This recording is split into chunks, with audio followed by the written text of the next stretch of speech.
Amen. Minsan pa nga po, palakpakan natin ang Panginoon. Yung pinakamainam pong palakpak para sa Panginoon. Hallelujah. Tayo po'y tumayo. Minsan pa po, tayo po tayo. Tayo po'y manalangin. Samahan mo kami, Panginoon, sa pakikinig namin ng salita mo. Dalangin namin ang banal mong Espiritu ang siyang patuloy na kumilos, Panginoon, sa buhay ng bawat isa sa amin, Panginoon. Samahan mo, Panginoon, ang iyong lingkod, Panginoon. Gamitin mo po ako, Panginoon. Huwag akong mangusap ng saganan sa akin, Panginoon, kundi galing sa iyo, Panginoon. Salamat po, Diyos. Sa iyo po ang papuri, sa iyo ang pagsamba sa pangalan mo, Jesus, na aming Panginoon. Amen, amen, amen. Pwede na po tayo makaupo, mga kapatid. Kung mayroon po kayong mga Bible, naniniwala ako, mayroon po kayong mga Bible. Meron po ba kayong mga Bible, mga kapatid? Amen. Kabukas po kayo sa akin sa Awit. Awit chapter 16, verse 11. Sabi diyan, ituro mo ang landas na ang patungo sa buhay. Sa piling mo'y nadarama ang lubos na agalakan. Ang tulong mo'y nagdudulot ng ligayang walang hanggan. Amen. Pinagpala po ng Panginoon ang pagbasa ng kanyang salita. Ito po'y may pamagat, ang kagalakan sa piling ng Diyos. Sino po dito nagagalak pa sa piling ng Diyos, mga kapatid? Amen. Nadadaman niyo po ba ang presensya ng Panginoon? So sabi doon, no, kagalakan sa piling ng Diyos. Alam niyo, mga kapatid, kailan ka huling nakadama ng saya? Sige po, tanong lang po yun. Kailan ka huling nakadama ng saya? Yung todo-todong saya? Ayun, mula noon hanggang ngayon. Amen. Sana lahat nakakadama ng ganung parehong experience. Nadarama nila yung saya, yung kagalakan noon hanggang ngayon, nagpapatuloy. Pero yun po, mga kapatid,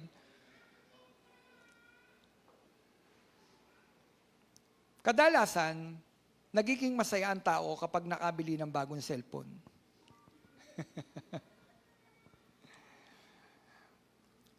Pag yung nag-post ka sa social media at naging viral, masaya ang tao. Uy, dami kong likes. May mga heart pa. Dami nag-share. Viral. Natutuwa ang tao. Po. Natutuwa rin ang tao kapag nakakapunta tayo sa isang lugar na napakaganda. Amen? Sino hindi masaya kapag nakapunta ka sa isang lugar na napakaganda? Doon sa mga lugar na kung saan, alam mo yun, ito yung nilikha ng Panginoon. Napapawaw tayo doon, di po ba? Masaya. Ako nga, pagka naalala ko yung punta namin ng Bicol, naalala ko yung mga bundok. Habang nagmamaneho ko doon sa Bitukang Manok, bagamat mahirap, pero napapawaw ako Kasi ang ganda ng nilikha ng Panginoon. May saya yun, may sayang dulot. Ano po?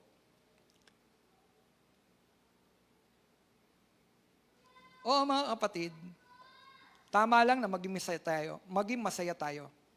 Hindi masama na maging masaya. Yan nga ang gusto ng Diyos Kaya lang, pansinin po natin, yung saya sa mundong ito, lilipas. Lumilipas din. Di po ba? Masaya ka ngayon, pag nakabili ka ng bagong cellphone, ang saya-saya mo. Tagal mong inan yun pinag-ipunan. Tandaan ko noon, ako yung component Nung nagtatrabaho ko, uso kasi yung component, mahilig kasi ako sa music. Kada ginagawa ko, pumupunta ako lagi dyan sa Ever. Titignan ko lang yung component kung naroon pa. No? Gustong-gusto ko siya mabili. Pero nung nabili ko na, nakasahod ako, lahat po nung sinahod ko, binili ko dun. Dala-dala ko yung component. Pag uwi ko po, nung pinatutugtog ko na, hindi na ako masaya. Sinermon na kasi ko ng nanay ko Sabi niya, kainin mo yung component mo. No?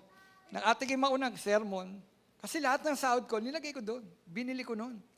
May pamilya na ako noon. Sabi niya, kainin mo yan. Hindi na ako lang masaya.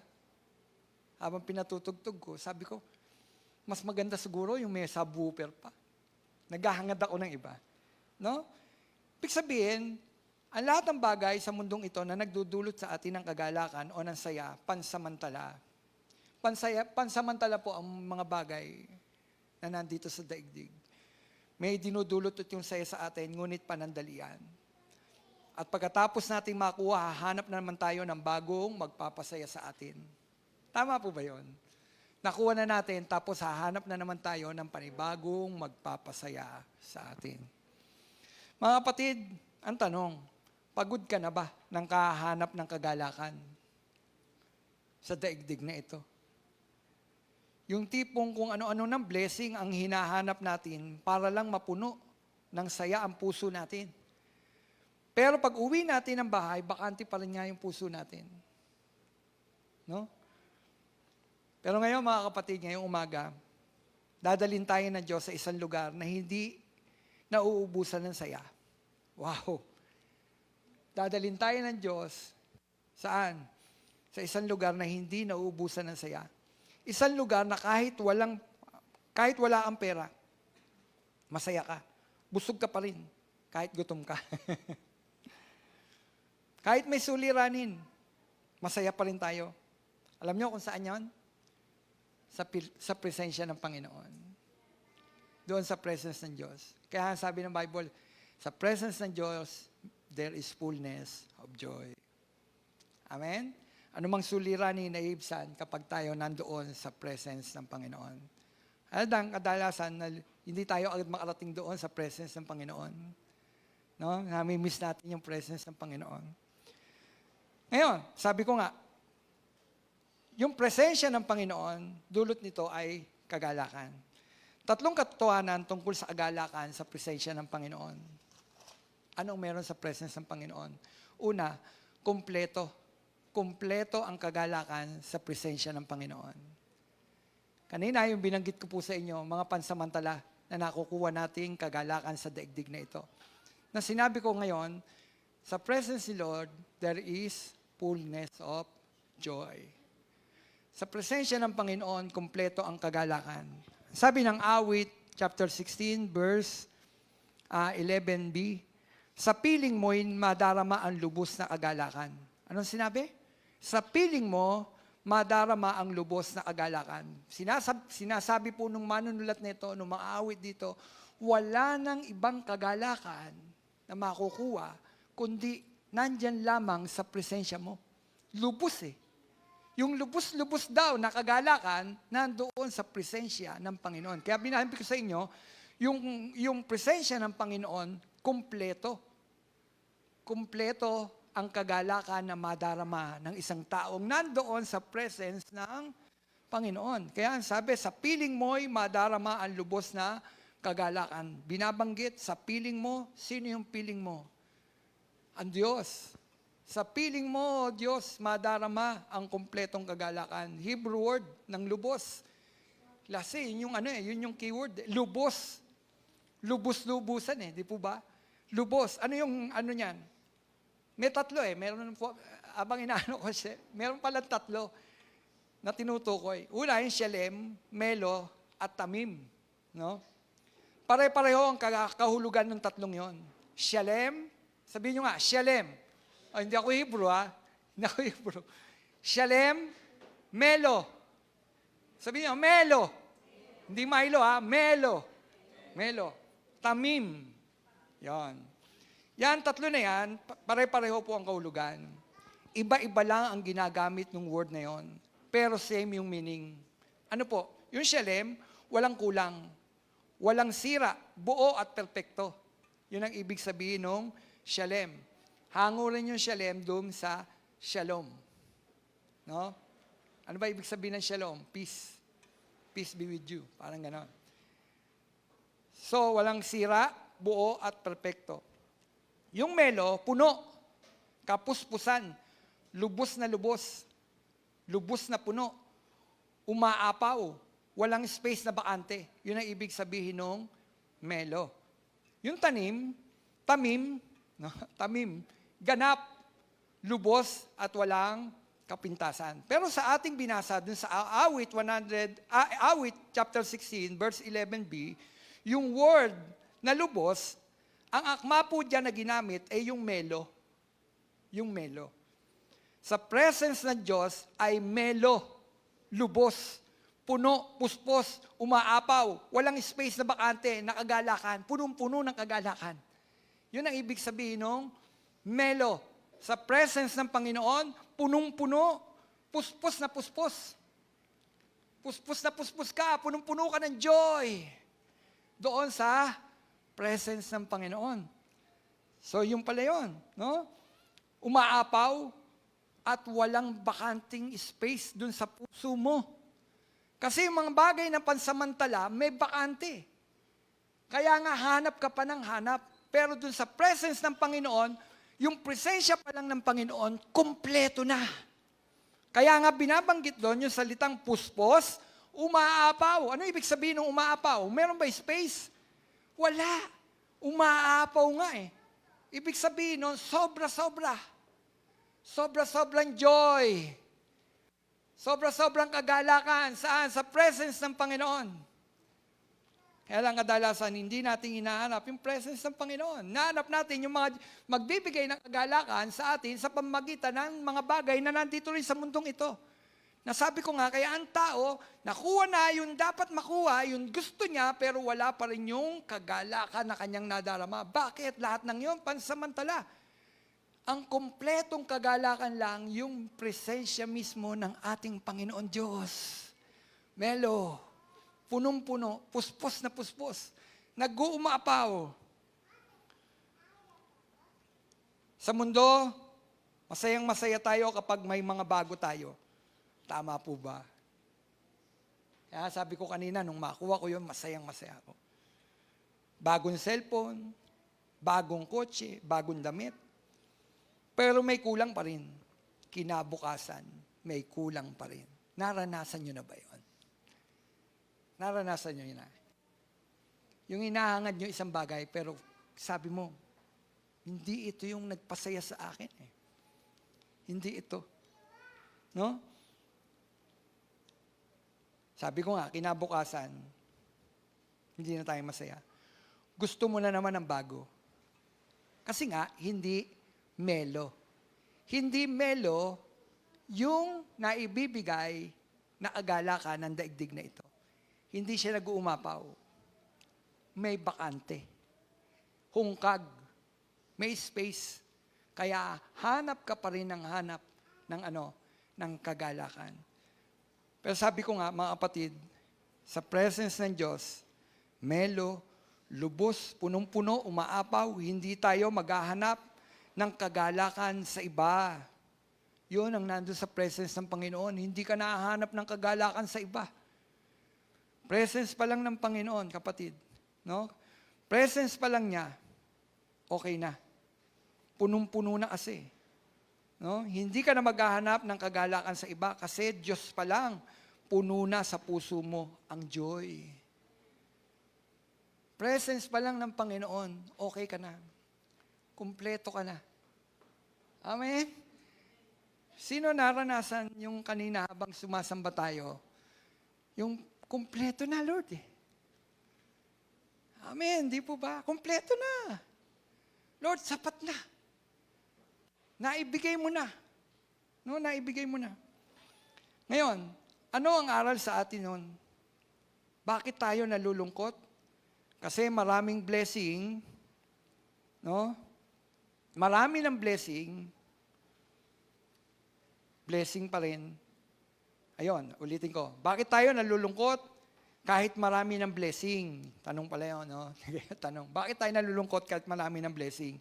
Kasi sa blessing tayo nakatingin, mga kapatid. Kaya tayo nalulungkot. Kasi doon tayo nakatingin sa blessing.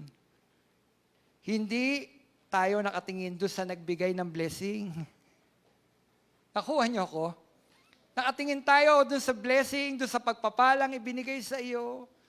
Pero hindi ka nakatingin saan? Doon sa nagbigay ng pagpapala sa iyo. Eh nandoon sa nagbigay yung kumpletong kagalakan.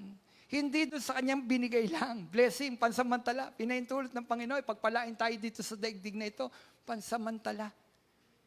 Amen? Madalas, sabi ko nga, nalulungkot tayo Kahit marami ng blessing na dumating sa atin. Kasi nakatingin tayo dun sa ibinigay. At kapag nakakita tayo ng masigit, uy, si sister, mas maganda yung binigay kay sister. Uy, mas maganda yung binigay kay brother. Nalulungkot na tayo. Kasi nga, nakatingin tayo dun sa binigay. Kapatid, hindi. Tumingin tayo sa Diyos. Tumingin ka dun sa nagbibigay ng pagpapala para malubos ang kagalakan mo.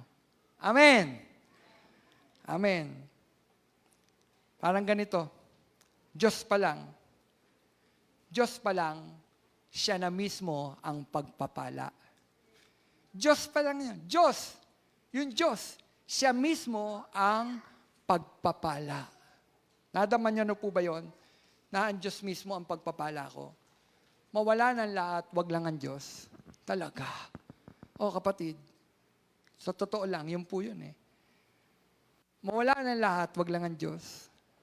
Kasi pag nawala ang lahat, pero mahal mo ang Diyos, mahal mo ang Panginoon, kahit mawala ang lahat ng bagay, may kagalakan pa rin naiiwan kasi kumpleto yung nandoon sa puso mo, ang Diyos, si Jesus. Kumpleto ka. Nakuha niyo po ako. Kumpleto ba ngayon, kapatid? Dahil nasa presence ka ng Panginoon.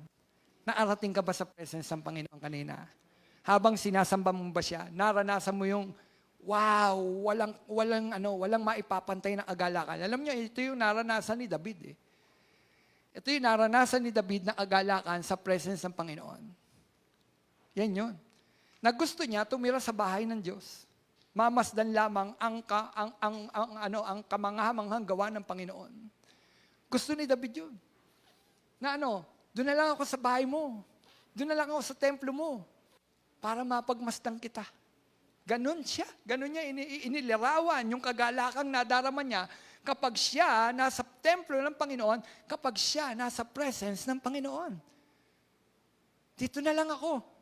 Kapatid, sino nakadarama ng, dito na lang ako. Sana laging may gawain. Sana laging may D-group. Sana laging may Bible study. Sana linggo na. Kasi nakukumpleto ako. Yung hanap-hanap ko, naiibsan yung mga kalungkutan kasi nag-uumapaw yung joy na nilalagay ng Panginoon sa puso ko kapag naroon ako sa kanyang tahanan.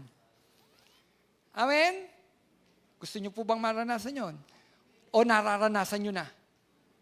Alam nyo mga kapatid, kapag naranasan natin yon, hindi mahirap pumunta sa bahay-sambahan. Tama po ba? Kasi parang ganito, nakukumpleto ako eh. Kapag ako sumasamba sa Panginoon. Alam nyo, hindi naman yung building eh. Wala sa building. Saan? Anong meron? Yung nandoon. Yung sinasamba mo. Anong sabi ng Bible?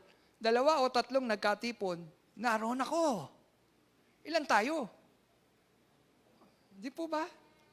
So, nandito si Jesus. Andito ang Diyos. O ngayon, kung nandito ang Diyos, ano gagawin mo?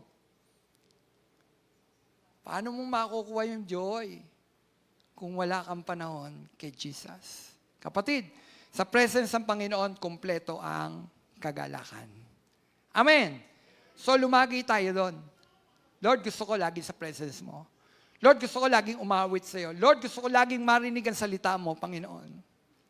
Sino dito dumadalo ng Bible study? Regular. Amen. Ano nasa na tayo? Pang-ilan na tayo? Pang-10, Pastor. Hindi. Sa susunod po, pang-5. Natapos po natin yung 4. Amen? Na doktrina. Masaya. Masaya eh. Kompleto. Meron joy.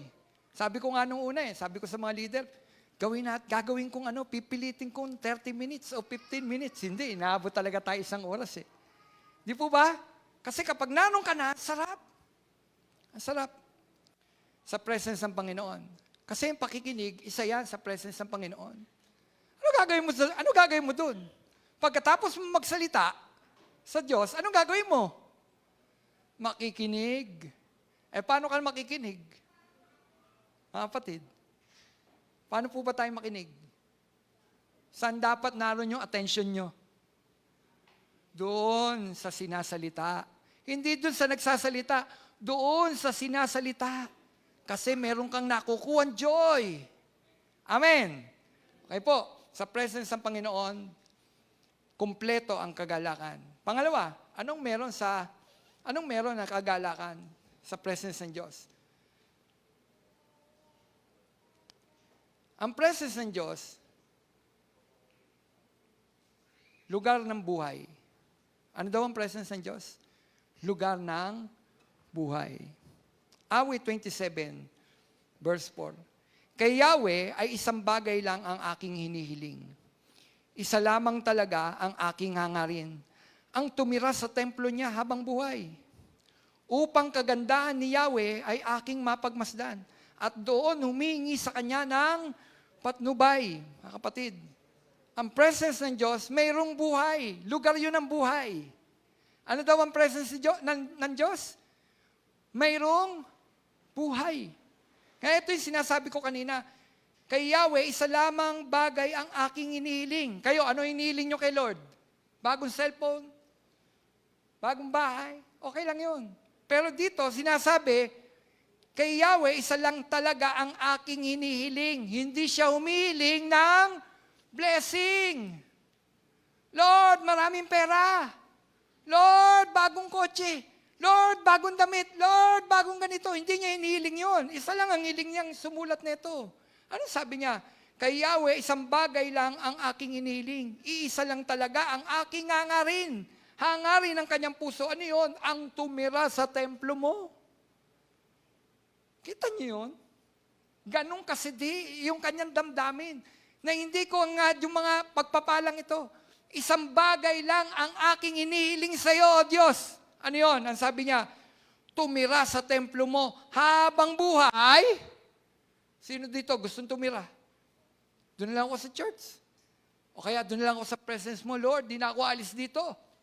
Habang buhay. Dito, sinasabi lang po ito, hangarin niya ito. Hindi na nga nangangahulugan na habang buhay naroon siya, hangarin niya. Hangarin mo rin ba ngayon? Na dumuon na lang lagi sa presence ni Lord? Kasi meron akong buhay sa iyo, Panginoon. Nabubuhay yung aking kaluluwa sa iyo, Panginoon. Ang sabi lang, isang bagay lang ang hinihiling ko. At talagang hangarin ko ang tumira sa templo mo ng habang buhay. Upang ano daw? Upang ang kagandahan ni Yahweh mapagmasdan. At doon humihingi ng patnubay, mga kapatid. Si David, hindi humingi ng pera, sabi ko nga, hindi humingi ng pera, ng trono, ng tagumpay. Isa lang ang kanyang inihiling, makatira sa bahay ni Yahweh. Kasi alam niya, pagkasama niya ang Diyos, may buhay siya. No? Pagkasama daw niya ang Diyos, ano daw? May buhay siya. Pero kapag hindi niya kasama ang Diyos, patay siya kahit siya huminga. Kapatid, huminga po ba kayo? Ganun yun. Kapag nandun siya sa presence ng Panginoon, may buhay siya. Pero kapag malayo siya sa presensya ng Panginoon, huminga siya, pero para siyang patay. Ganun po yun. No? Doon pinakita, na yung presence ng Panginoon talagang nagbibigay ng buhay. Alam niyo mga kapatid, nagbibigay ng buhay ang presensya ng Panginoon doon sa mga taong tunay na umiibig sa Diyos. Yung ang hangarin niya, tulad ng hangarin ni David, tumira sa templo mo, araw-araw, hindi ako aalis sa templo mo, O Diyos. Nasabi ko kanina, anong meron doon sa templo na yon? Presensya ng Diyos. Kapatid, ibig sabihin, hindi siya masaya, hindi siya pwedeng mabuhay nang wala ang Diyos. Yun ang ibig sabihin nun. Hindi siya pwedeng mabuhay nang wala ang Diyos. Parang goldfish. Sino dito merong alagang goldfish? Sa baba, di ba may fish pan tayo? Tanggalin nyo yung isda doon, mamamatay po yun. Ganon din po tayo sa Diyos. Hindi tayo pwedeng mabuhay kung wala tayo sa presence ni Lord. Yung isda hindi pwedeng mabuhay, hindi siya mabubuhay kung wala siya sa tubig. Kailangan nandun siya, nakalubog siya sa tubig, lumalangoy siya sa tubig. Tayo man din. Pag tayo nasa presence ng Panginoon, may buhay tayo. Kaya't napakahalaga, parang ganito, napakahalaga yung presence mo, parang tubig, Panginoon. Ako'y isda, ikaw yung tubig, kailangan kita, hindi ako pwedeng mabuhay nang wala ka. Ganon. Kung nakakasigaw lang ang isda, pag inaalis po yan sa tubig, sisigaw yan. Hindi ako pwedeng mabuhay nang wala ang tubig. Nawa mga kapatid, tayo rin, hindi tayo pwedeng mabuhay kung wala ang Diyos. Nakuha niyo po ba? O kaya niyo mabuhay kahit wala ang Diyos? Kapag mahal mo ang Panginoon, hindi tayo pwedeng mabuhay nang wala ang Diyos. Ano ang aral nito? Mga kapatid, ang bahay ni Yahweh ngayon ay hindi na ang templong building. Ikaw na ang templo ng Diyos. Ano daw? Ikaw na ang templo ng Diyos.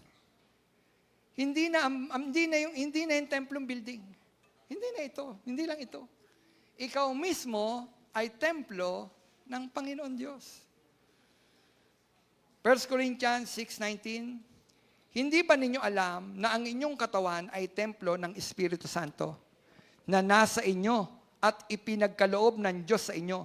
Hindi nyo pag-aari ang inyong katawan. Yan mga kapatid, pinakikita na tayo mismo ay templo ng ating Panginoon.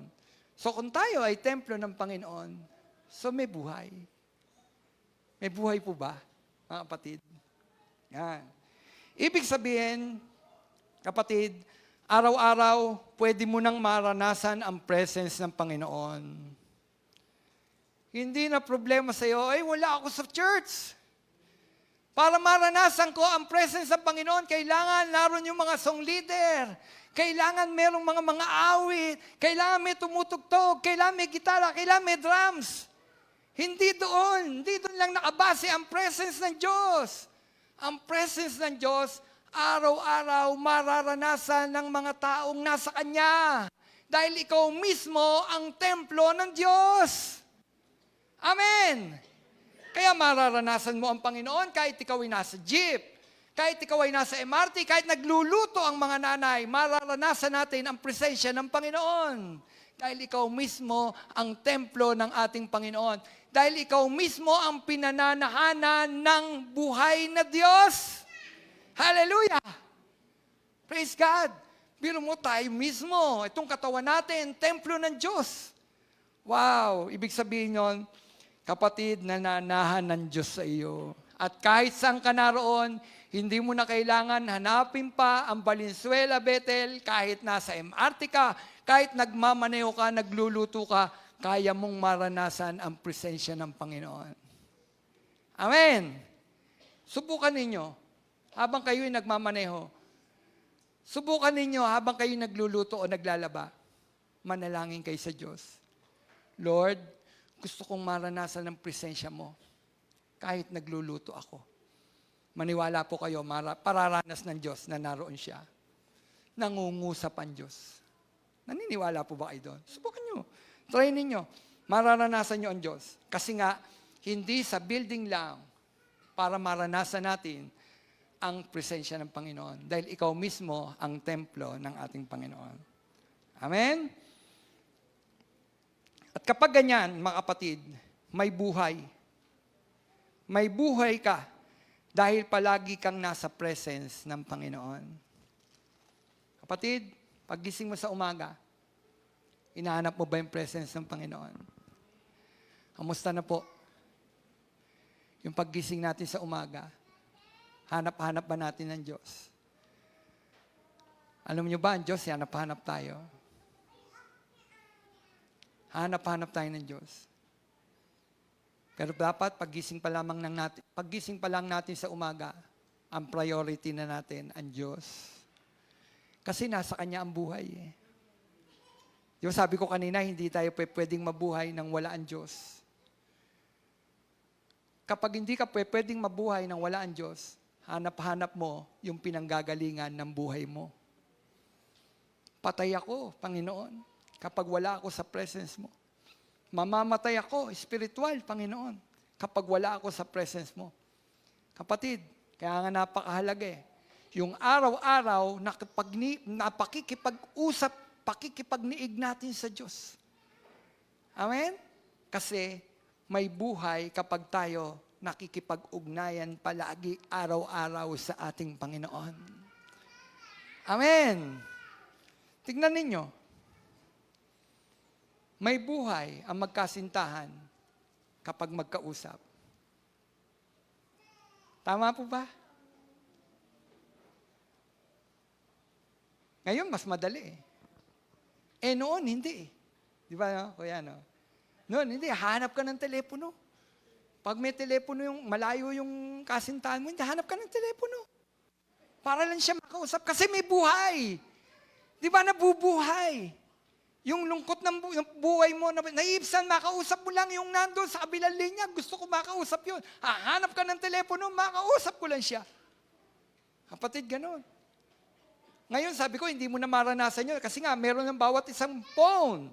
Pero noon, hindi, ganun yung ilustrasyon. Hahanap ka ng telepono, pipilitin mo makahanap o pipila dun sa booth. Kasi noon, 80s booth. Maghuhulog ka ng 25. Di ba may kanta noon? 3.25 lang. 3.25. Tapos nun, makakausap mo na. Tapos may kumakalabog pa sa'yo. Hindi, ako tapos. Marami kong barya. Ibig sabihin, gusto ko yung kausap ko Panginoon, kapatid, gusto mo ba yung kausap ang Panginoon? Dapat masigit. Kasi sa Kanya nang gagaling yung buhay ko. Panginoon, gusto kitang kausap kasi sa'yo ako naaakuha ng buhay. Amen? Yung patay kong kaluluwa na bubuhay, Panginoon, kapag nakakausap kita. Kapag nakakasama kita, Panginoon. Kapatid, sa presensya ng Diyos, kumpleto. Pangalawa, sa presensya ng Diyos, may, buhay. Pangatlo at pang-uwi. Pangatlo at panghuli, uuwi na tayo. Kakain pala tayo sa baba. Ang kagalakan ay hindi nakabase sa sitwasyon. Ano daw? Ang kagalakan hindi nakabase saan? Sa sitwasyon. Kaya tayo mga tao, nakabase kasi yung ating kagalakan kung ano yung ating nasa harapan. Kung ano yung sitwasyon. Kapag maganda ang sitwasyon, masaya ka. Kapag walang problema, masaya ka. Tama? Nakabase tayo sa sitwasyon. Pero ano nyo mga kapatid, ang mga anak ng Diyos, hindi nakabase ang kanyang kagalakan sa mga bagay na nagaganap sa daigdig na ito. Ang daigdig na ito, maraming bagay na mag-aalis sa atin sa kagalakan. Tama po ba? Ang dami-dami. Masaya ka ngayon, mamaya wala na. Tinatanggal mismo ng daigdig na ito yung kagalakan mo. Tama po ba? Pero ang mga anak ng Diyos, ang kanyang kagalakan hindi nakabase sa kanyang sitwasyon. Anong merong nagaganap, hindi siya nakabase doon. Sino yan? Si Habakuk. No? Si Habakuk. Tingnan niyo yung Habakuk. Habakuk chapter 3, verse 17 hanggang 18. Ang sabi niya, bagamat di namumunga ang puno ng igos, at hindi rin namumunga ang mga ubas, kahit na maantala ang pamumunga ng mga ulibo, at walang anihin sa mga bukirin, kahit mamatay lahat ng tupa, at mawala ang mga baka sa kulungan, magagalak pa rin ako at magsasaya dahil si Yahweh ang Diyos na magliligtas sa akin. Ang Panginoong Yahweh ang sa akin nagpapalakas. Tulad ng usa, tiyak ang aking hakbang. Inaalalayan niya ako sa mga kabundukan. Hallelujah! Hindi siya nakabase saan? Sa mga bagay na nakikita. Kapatid, anak ka ba ng Diyos? Dapat ang kagalakan mo hindi nakabase sa mga bagay na nagaganap sa iyo. May suliranin ka, hindi ka nakabase dyan. Kapatid, dito makikita po natin ang isang propeta, Habakuk, na nasa ganun sitwasyon.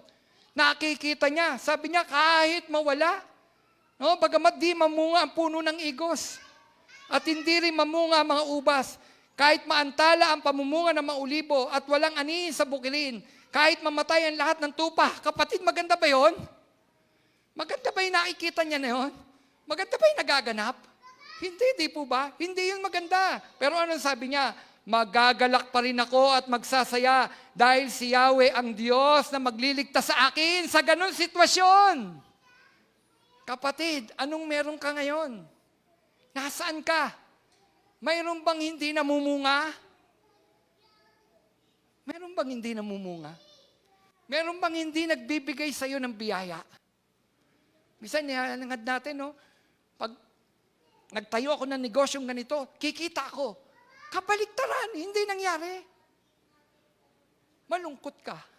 Pero si Propeta Habakuk, sabi niya, bagamat hindi namumunga ang puno ng igos, ang ubas, kahit walang anihin sa bukirin, kahit mawala ang mga tupa, kahit mawala ang mga baka, sabi niya, kay Yahweh ako, sabi niya, kay Yahweh ako titingin, magagalak pa rin ako at magsasaya. Ano sabi niya?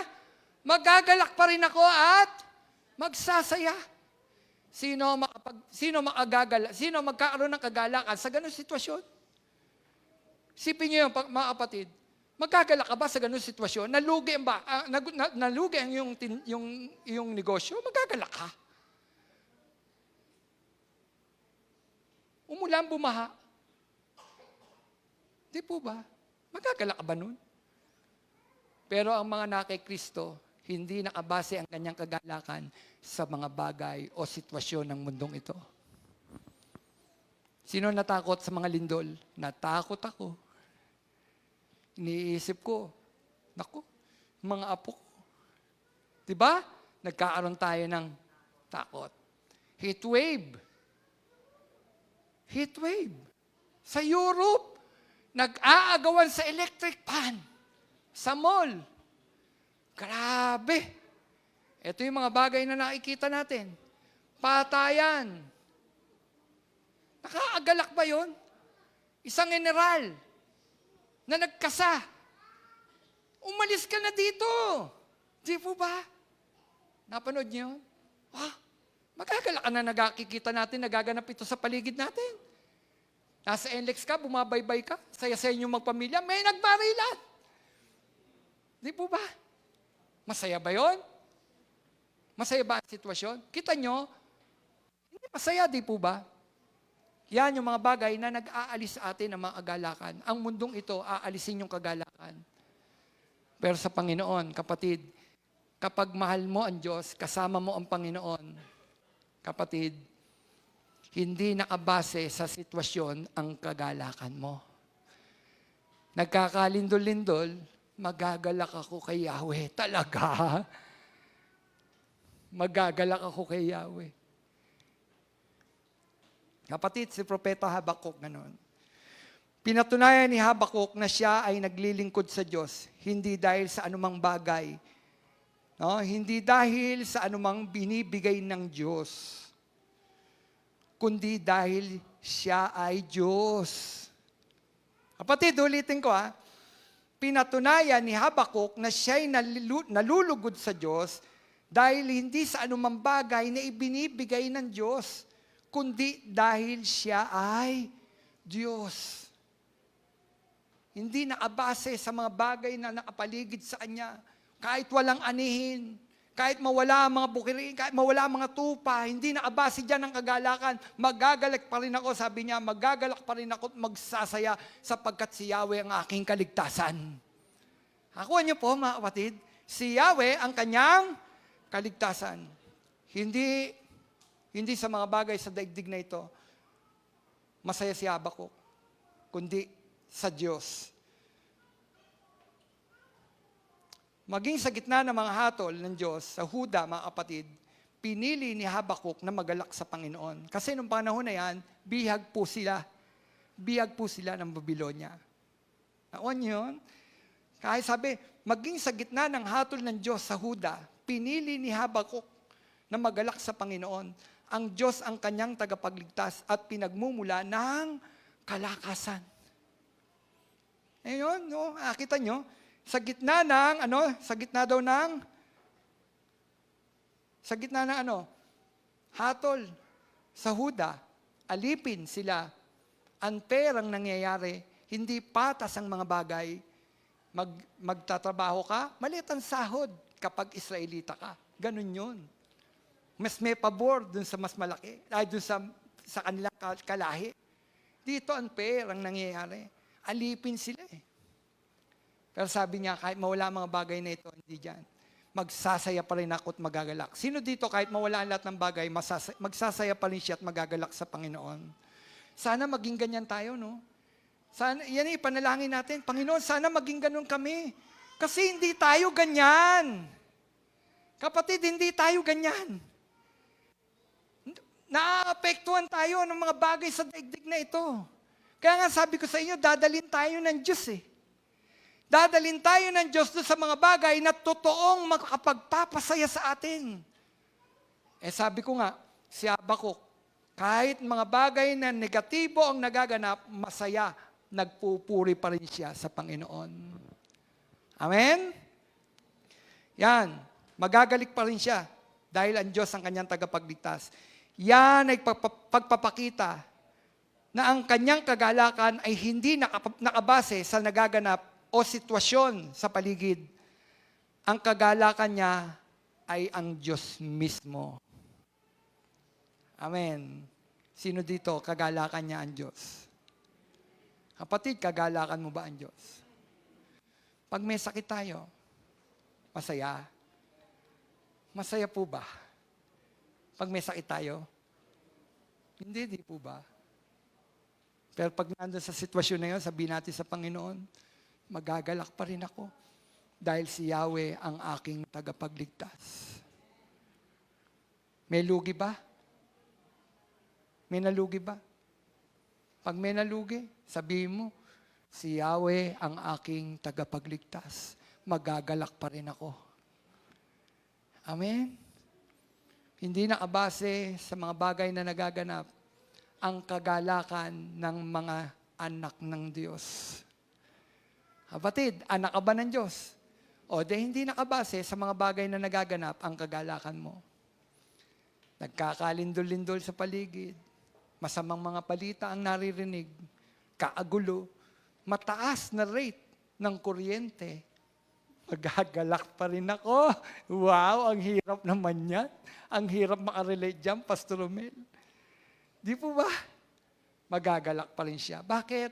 Kasi nga, merong si Yahweh ang aking tagapagligtas. Alam niyo, ibig sabihin nun, God will provide. Yun. Ililigtas ka ng Diyos sa bayarin mo. Ililigtas ka ng Diyos sa kasakitan mo. At yun ang magbibigay sa iyo ng joy. Amen? Tingnan ninyo, kapag kayong karamdaman nyo gumaling, ano nararamdaman nyo? Joy. Tandaan ko noon, nung may bukol ako, lagi ako nakahawak. Ang lungkot-lungkot ko. Ang liit pa nung apo ko si Oli. Nakita ko sa kulong-kulong na aganon siya. Kasi lagi ako naaganon sa bukol ko. Ang lungkot-lungkot ko. Araw at gabi, lungkot-lungkot ko. Kaya nga sabi ko sa inyo, nakabase tayo sa mga bagay na nakikita natin . Ako ganon ako lagi, ang lungkot-lungkot ko.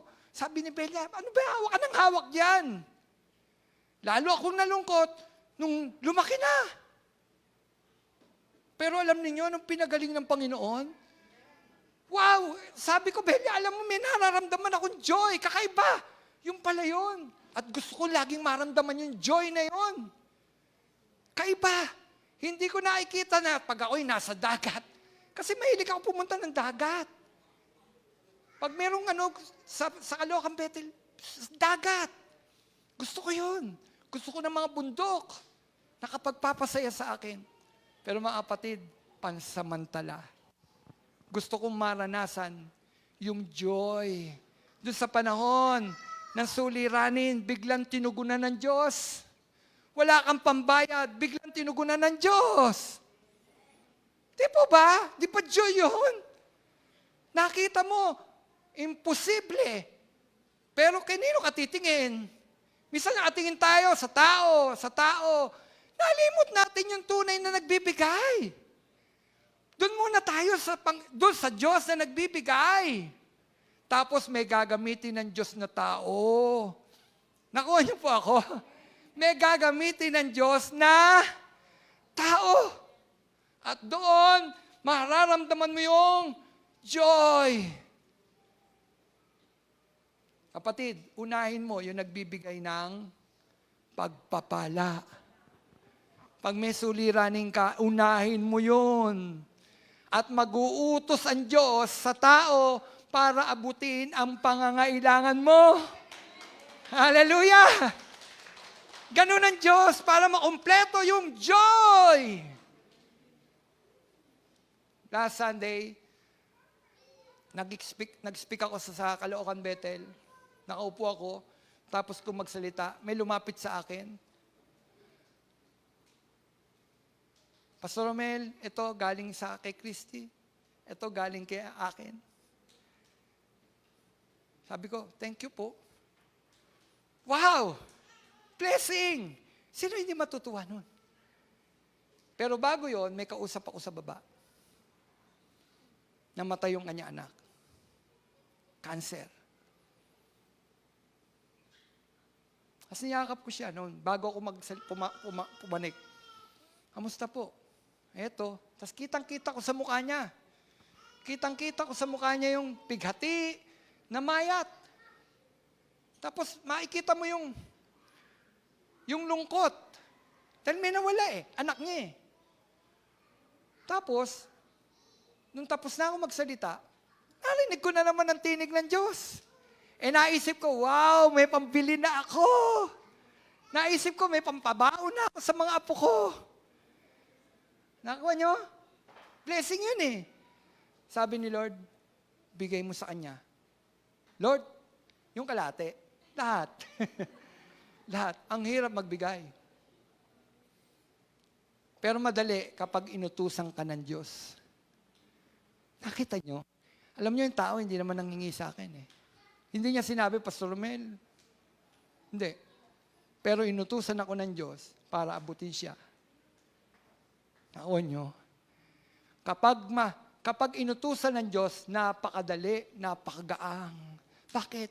Inutusan ng Diyos. Kapatid, unahin mo muna yung nagbibigay. Minsan kasi nakatingin tayo sa tao. Tao, konti lang bibigay niyan. Ang Diyos, kompleto. Ano ang pangangailangan mo? Kapatid, kapag ang Diyos ang nagbigay, ano ang pangangailangan mo? May karamdaman ka, kayang pagalingin ng Diyos. Oo, iba-ibang paraan. Iba-ibang paraan ang ginagawa ng Panginoon. Pero pagagalingin ka ng Diyos. At kapag ka ganon, di ba, anong joy meron? Anong galak? Kapatid, maranasan pa lamang natin ang presensya ng Panginoon, kagalakan na. Amen? So, hindi nakabase sa mga nagaganap sa atin ang kagalakan ng mga mananampalataya ni Kristo. Amen po ba? Hamon. Hamon po. Hindi hamon, Hamon. Hamon ngayong linggo. Bago ka gumawa sa umaga. No? Bago ka gumawa sa umaga, muli mong ipikit, mga kapatid.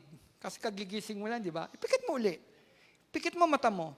At sabihin mo, Lord, nandito ako sa presence mo. Busugin mo ako ng kagalakan mo. Ano sasabihin niyo po, mga kapatid? Pag nagising ka, huwag cellphone agad.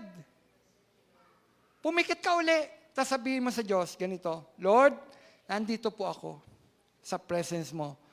Busugin mo ako ng kagalakan mo. Hamon yan. Lord, nandito po ako sa presence mo. Busugin mo po ako ng kagalakan mo. Kapag ginawa mo yan, araw-araw, mapapansin mo, hindi nabago yung problema. Kasi hindi nababago ang problema. Hindi nabago ang problema, pero may nababago. Ano ang nababago? Yung reaction mo sa problema. Paano mong haharapin yung problema? Kasi bakit nababago? Kasi paggising mo pa lang, Lord, andito ako, busugin mo ako ng kagalakan mo. Amen? Kapag ka ganon, ang Diyos, bubusugin tayo ng kagalakan. Hallelujah! Amen? O ngayon, nadala po ba tayo ng Diyos? Dun sa tatlo na kung saan makakamit natin yung totoong joy, totoong kagalakan. Una, ang kagalakan ng Diyos, complete, buo, nag-uumapaw. Pangalawa, ano? Ano ang pangalawa? Sino nakakatanda? May jacket. Ano ang pangalawa? Hindi, totoo, nakalimutan ko eh. Ano po ang pangalawa? Buhay. Di po ba, sa presence ni Lord, mayroong buhay. Parang ang isda, kailangan ko ng tubig at ng aquarium. Andun ako, lalangoy ako. Kung wala ang Diyos, wala rin ako. Hindi ako mabubuhay nang wala ang Diyos. At panghuli, ang kagalakan ng mga nakay Kristo, hindi nakabase sa mga bagay na nagaganap. Amen? Negatibo, may kagalakan dahil kasama ko ang Diyos. Amen. O tuwing umaga, ano sasabihin niyo po mga kapatid? Lord, nandito ako. Nandito ako. Sa presensya mo, punuin mo ako ng kagalakan mo. Amen? Tayo po'y tumayo. Oh God, thank you Jesus. Thank you Lord. Oh Jesus, hallelujah. Hallelujah, salamat Panginoon. Pinararanas mo sa amin yung kompletong kagalakan, Panginoon. Sa apila ng mga bagay na nagaganap na hindi maganda, Panginoon, kaguluhan, pero meron kaming joy. Hindi mawawala dahil galing sa iyo, Panginoon. Hindi kayang nakawin ni Satanas dahil galing sa iyo, Panginoon. Hindi pansamantala, kundi perpekto. Perpekto, O Diyos. Salamat po. Pag-apawin mo, Panginoon, umapaw yung kagalakan sa bawat isa sa amin, Panginoon. In Jesus' name, O God. In Jesus' name, O God. Hallelujah. Salamat po, Panginoon. Sa iyo po ang papuri, sa iyo po ang pagsamba, sa pangalan mo, Jesus, na aming Panginoon. Amen, amen, amen.